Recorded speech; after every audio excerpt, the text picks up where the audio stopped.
So it looks like it's the big detachment reveal for Codex Blood Angels, so let's take a look at the 3 detachments in the Codex, their core rules, and some other new or altered stratagems.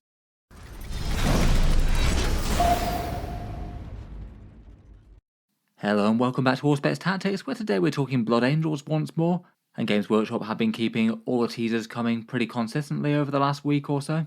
I think a fair few people have been waiting for the detachment one to see the other options of ways to play, and whether or not they could be quite as strong as the fearsome Sons of Sanguinius.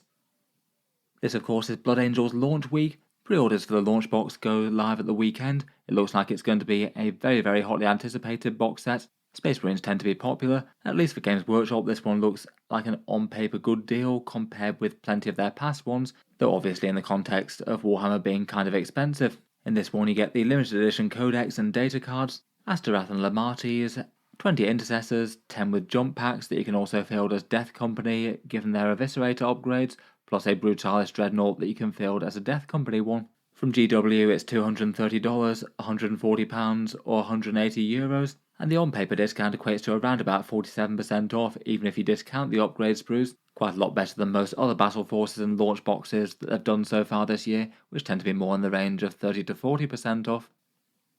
As ever, if you were looking to pick up the box set, you can get a little bit of money off via the links in the video description. I generally tend to go by discount retailers as my first port of call before going to Games Workshop when I am picking up new plastic model kits. There's 15% off in the UK with Element Games, 15% off with Wargame Portal in the USA, 21% off in Australia in Gap Games, 10% for Canada and 16% for the EU, with a new affiliate in Germany, Taschengeld Deep.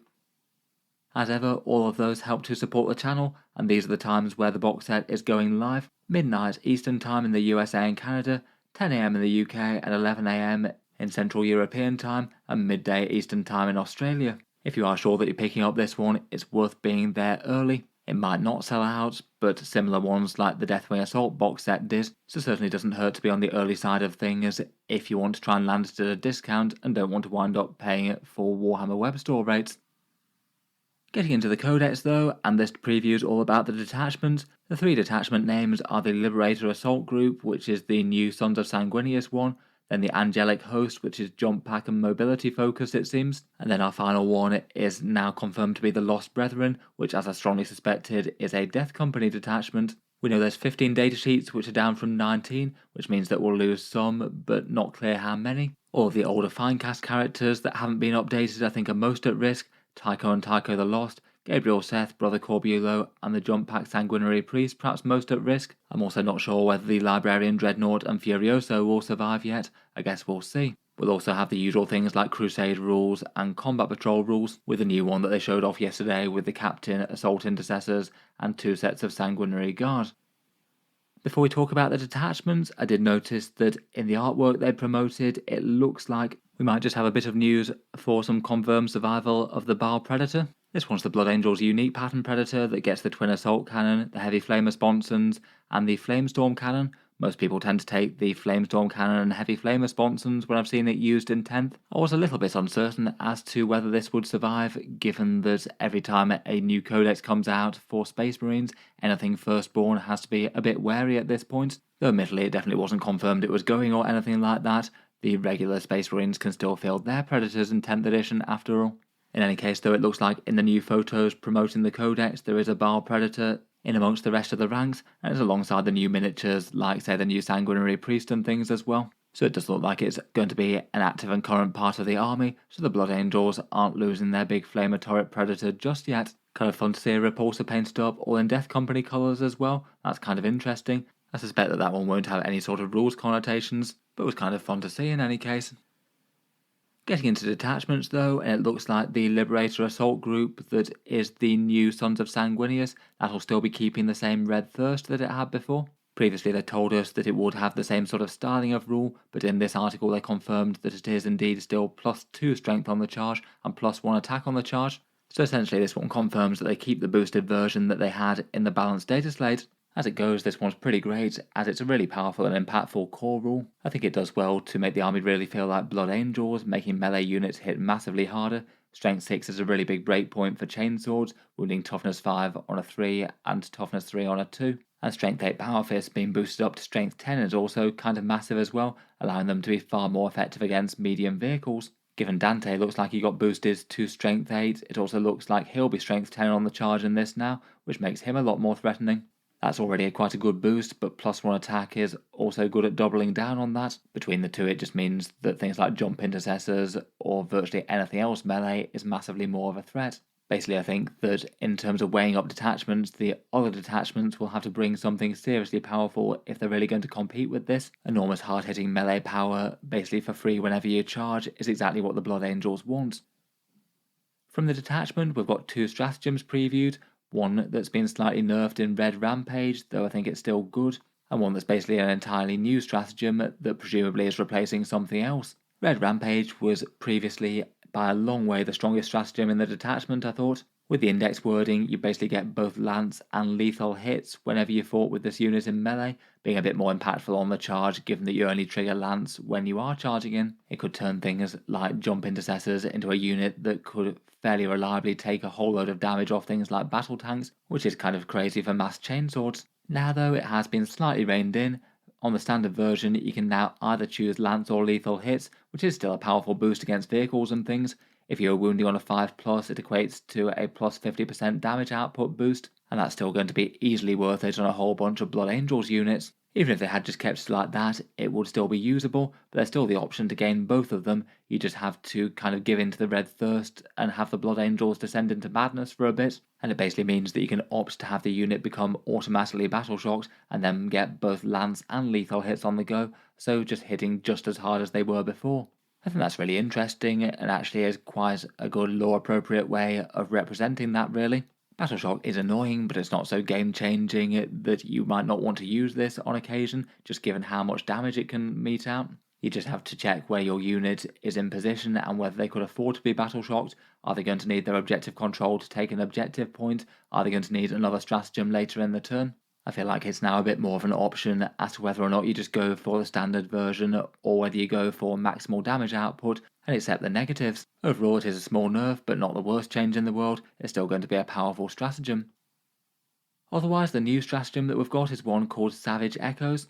This one maybe feels like a bit of a counterpart to Red Rampage and also has that same sort of Red Thirst type mechanic. You use this one when you're charged as opposed to when you're doing the charging, and you have to do it in your opponent's charge phase because of that. Your unit can then either pick up +1 attack or +1 strength, and then again you can opt to have both of them if you want to, if you opt to take automatic battle shock. So it's almost as good as gaining the core detachment rule, but when you're charged rather than doing the charging. Given that it happens in the opponent's charge phase though, taking battle shock really isn't the biggest deal in the world. In general, your unit will just be kind of healed with it in your next command phase, so it won't affect your primary objective scoring. So it basically seems like quite a good one if you've got a unit that is going to deal some meaningful damage, and it's also not just going to get wiped out before it gets to strike. Maybe it could be nice for Mephiston on occasion, or perhaps a Judas Ear unit, or just a unit that's big and tanky enough to take the punch that the enemy is going to throw at it and hit back hard. Overall, looks fun and pretty impactful for both of those. To be honest, Blood Angels are really strong right now with Sons of Sanguinius, and looks like some of the most important things from that detachment have already stayed intact. I feel like for most of the rest of the detachment, a bunch of the enhancements and stratagems were situational, but just not really all that great. If they change a bunch of them up, then there's a good chance that they might win more than they lose. Next up, we've got the Death Company detachment, which is confirmed to be called the Lost Brethren. Given that it was Blood Angels and Death Company are such a major theme of the Codex, it always seemed likely that we'd get a Death Company detachment as one of the ones in their Codex. For the core of the detachment, one of the main benefits is that your Death Company Marines gain the battle line keyword, so you could field loads of them if desired. They just said this one in free text, so I don't know whether or not that'll be both the jump pack and the on the ground version. Either way though, sounds like you'd be able to field an army that's pretty much mainly a black power armor. I'm not sure how practically useful that'll be. To be honest, most Blood Angels lists don't tend to field 3 full units of Death Company right now. Though I guess given their war gear is going to be changing in a big way, the unit might have a different role in the Codex. Unfortunately for this one though, I'd say that their core rule is a pretty massive downgrade compared with the Liberator Assault group. So basically it's going to be the rest of the supporting rules that make this detachment good if it is, as this one's a damage boost but not really a particularly helpful one. It's one of those ones where if your unit has taken damage you get a damage boost, reroll wound rolls of 1 in melee, and then if the unit's below half strength then you get to fully reroll the wound roll instead. I feel like it's just kind of often in 40k that hard-hitting units like Death Company tend to strike from behind terrain, often slamming in with intact squads, and then in the enemy turn, after a whole load of damage is brought to bear on them, they either just don't get targeted or just straight out die. Obviously this will help out with small depleted units when they do crop up. I'm sure there will be some of them over a game, but it just feels far less reliable than a guaranteed massive melee boost that you get in the Liberator one. The weak version of the rule is only effectively a plus 16% damage boost, which isn't all that, plus it only affects Death Company and not all your other melee units, so is a lot more restrictive. With that in mind, it feels like it's the other stratagems that are going to have to carry this one, and they have shown off a couple of stratagems for us. First up, for one command point, we've got Lost to Rage. This one's +1 attack, +1 strength, and +1 AP to Death Company units fighting. But again, it does have the same annoying restriction as the detachment rule, and you can only trigger this on units that are below starting strength, so it's not going to be one that you can just slam home with a full unit of Death Company and know you can activate this one for guarantees. On top of that, if you don't have a chaplain nearby, your units gain hazardous as well, which I guess could actually be one way to make them take a casualty if you really wanted to. But again, I feel like having to activate on something that's damaged but not destroyed, and also big and meaningful enough to still be worth it, does make this one a little bit trickier. Situationally absolutely great, but not one that you can really build around really reliably. Otherwise, looks like they've got a Fights in Death one for one command point. This one gives you Fights in Death on a 4+, and a +1 to that roll if there's a chaplain within 12 inches. As with the last stratagem, I feel like in general you will have lots of chaplains about if you're playing Death Company, just to allow them to have their objective control. The core +1 to wound is kind of good. Lamartie's was great pre-Codex at least. I'm sure a fair few people might be trying out Asterath with his shiny new miniature. In any case, for a more dedicated melee army, Fights on Death in any form is pretty handy to have access to. Means that you should be able to take a good chunk out of an enemy melee unit wiping out yours. If they don't have loads of range shooting, then it could be a really big deal. Overall though, I feel like from what we've got previewed, there's going to have to be a bit more than this to really make the Lost Brethren particularly interesting. Both of these are useful, but I'm hoping that there'll be something else impactful enough to really make Death Company actually genuinely be better here, as opposed to a Death Company army genuinely being more threatening in Liberator Assault Group.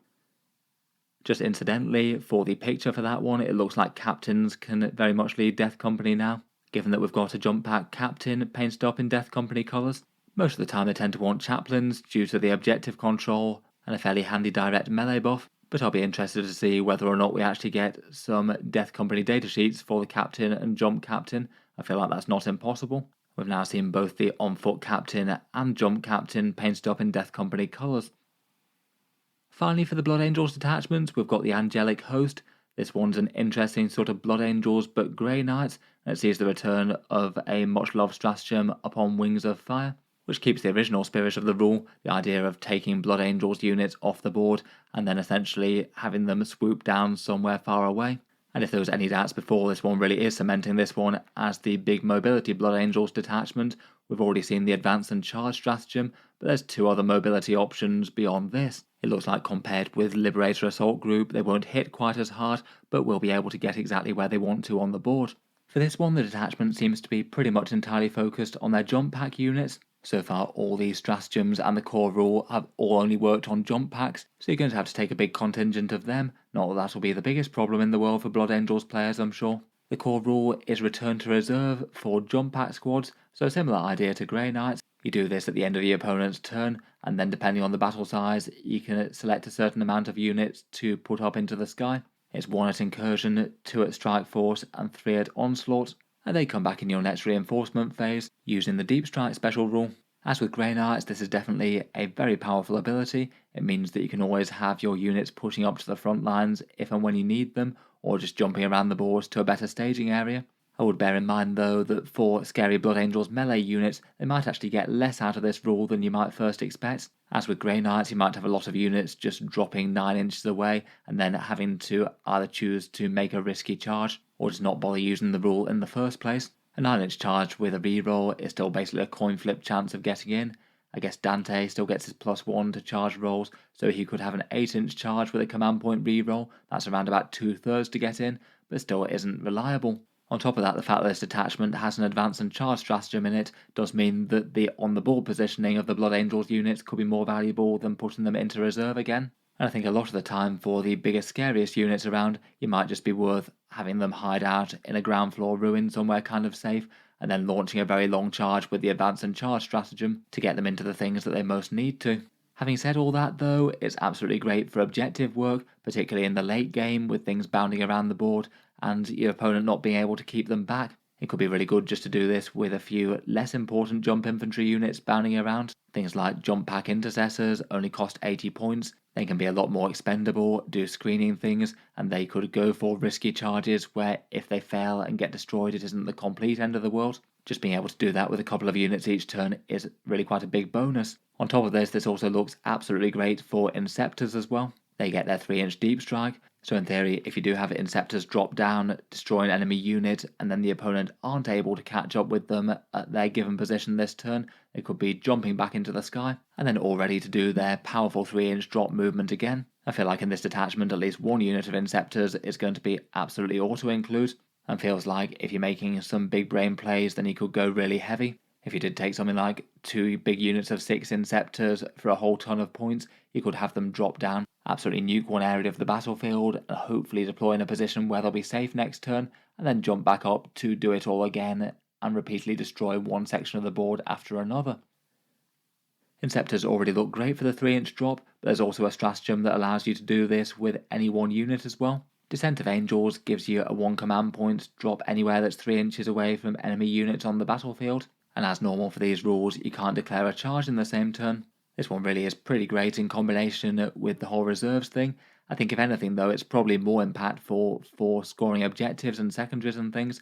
You can have 80-point jump intercessors basically doing the Inceptor trick, throw them into the backfield for behind enemy lines all game long, or do that established locus secondary objective and things. Though I guess you could do it also for big threatening plays as well, maybe put 6 Sanguinary Guard and attached character somewhere safe in the enemy backfield, maybe drop them behind a ruin somewhere that they're not going to be able to move to engage them properly, and then get a guaranteed charge on whatever thing that you want in the backfield. I guess in theory you could also use it for cheap jump intercessors, maybe even just to move block enemies, just have things turn up 3 inches from the foe, and they won't be able to move any further than that next turn.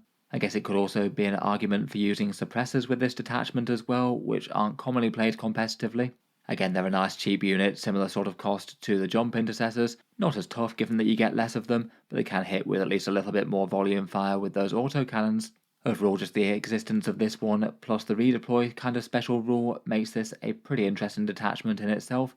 Blood Angels that won't hit quite as hard on the charge in melee, but their jump units will just be bouncing all over the board, scoring all the points, and their big threats can just play in a bit more of a normal way, jumping around from ruins and then maybe using the advance and charge for a very long charge into the enemy's biggest threats. They also revealed an enhancement as well called Gleaming Pinions. As with the rest of them, this one again is for a jump pack unit, and it gives you a reactive move of 6 inches whenever an enemy unit moves within 9 inches of the bearer, so that is just the bearer and not their whole unit. It's maybe just a little bit prescriptive, meaning that you need to buy this in pre-game as opposed to use it reactively for a 1 command point stratagem or something. Still though, it's definitely a very powerful mechanic. It means that you could have, say, a jump pack captain and a bunch of Sanguinary Guard, or I suppose Death Company in theory. They can move out, destroy something in the midboard, and when the enemy inevitably moves up to try and deal with them and take that objective back, you could have them either shy away from enemy charges or retreat to behind the safety of a ruin, maybe stopping the opponent from shooting them at all. This one definitely feels interesting, and you basically either get to control your opponent's movement so they can't go close to this guy, or potentially have the option of this maybe saving a unit in the right circumstances, having a big scary unit of jump pack elites destroy something and then maybe be safe for an extra turn could be absolutely huge. Finally, for the Angelic Host, as mentioned, we did also have an advance and charge stratagem called Death from the Skies. This was the one that, at least on the version that they previewed on Warhammer Community, looks like it had a bit of a typo in it. It gives a jump pack unit the option to shoot and charge after you advanced and fell back, so really quite a massive amount of flexibility there, though it does say you can only use it in your charge phase, so that wouldn't be relevant for shooting unless they FAQ or errata it, or the version in the printed book is different. If they fix the shooting bit though, that certainly could be relevant. Fallback and charge is pretty great, and that's something that Sons of Sanguinius already had. Can just be pretty big to fall back from one annoying enemy unit and charge something more important, or even just gain the charge bonus so you're fighting first. But as mentioned already, I still think that Advance and Charge is perhaps the biggest thing from this, giving your Blood Angels units a far greater threat range, and it's one of the best advantages to running Blood Angels and Gladius. Overall though, I feel like that's a pretty positive detachment teaser so far for the Blood Angels. Even just with the detachment rules and generic Codex Space Marine units, things are looking at least fairly good for a couple of them. Though obviously hopefully all the Blood Angels unique stuff will be useful and strong in its own way. Sons of Sanguinius is already excellent. It looks like the two things that made it strong still are there with Red Rampage and the core rule. Anything else that comes out to be good out of that would be a bonus, I think. The Angelic Host one seems really interesting. Seems really strong for objective games, and being able to deliver Advance and Charge with melee units is definitely going to help as well. I feel like out of the three on first impressions, the Death Company one has the least on offer, but then we have only seen 3 of the rules out of it. Hopefully there's enough between the enhancements and the other 4 stratagems to make it worth it. It would just be a bit of a shame if it was basically a version of the Liberator assault group, but worse. In any case, look forward to hearing your first opinions on them. What do you make of the rules that were showcased? As mentioned, if you were looking to pick up the Blood Angels box, these are the times to pre-order at the weekend. From all the channel discount retailers linked in the video description, they can save a good amount of money versus Games Workshop. As ever, a big thank you to any using those links. In any case, feel free to subscribe to Auspex Tactics if you'd like to see more like this. I'll certainly be looking forward to reviewing the Codex in full once we get full details. It'll be interesting when we have the full picture and we can put the rules combos together. Finally, if you'd like to help support the channel a bit more directly and keep all the videos coming, I would just like to mention that Auspex Tactics does have a Patreon page as well, and you can find that linked in the video description if you'd like to help support and keep all the videos coming. Channel patrons do get a fair few advantages, seeing certain videos early, regular votes to see what sort of things come next on the channel, and automatic entry into the regular prize giveaways with a chance to win some big model kits each month. If any of that sounds good to you, or you'd just like to help support, the link is down in the video description. In any case, a massive thank you for listening, and I'll hope to see you guys next time.